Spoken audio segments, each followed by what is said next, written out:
Nasugatan ng isang MMDA enforcer matapos siyang mabangga ng kotse na sinita niya dahil sa pagdaan sa EDSA busway sa Quezon City kahapon ng madaling araw.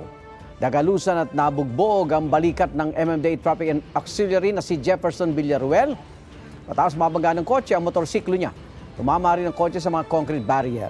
Ayon sa investigasyon ng mga otoridad, nung una inapansin ni Villaruel na palipat-lipat daw ng lane ang kotse.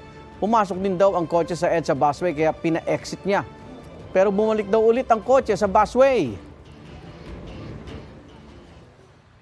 Unfortunately, bigla na lang napakabig, tumama itong sasakyan sa barrier natin. And it was found out that the driver was actually DUI or nakainom po ito. Iniwasan ko yung motor.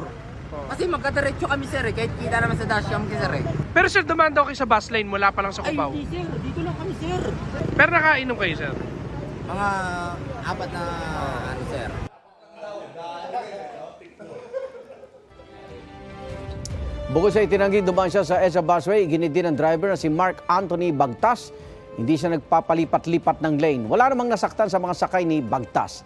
Ayon sa MMDA, nagkasundo na sina Villaruel at Bagtas. Gayunpaman, hiling na MMDA sa Land Transportation Office na bawiin ang lisensya at kasuhan din ang driver. Igan, mauna ka sa mga balita. Mag-subscribe sa GMA Integrated News sa YouTube.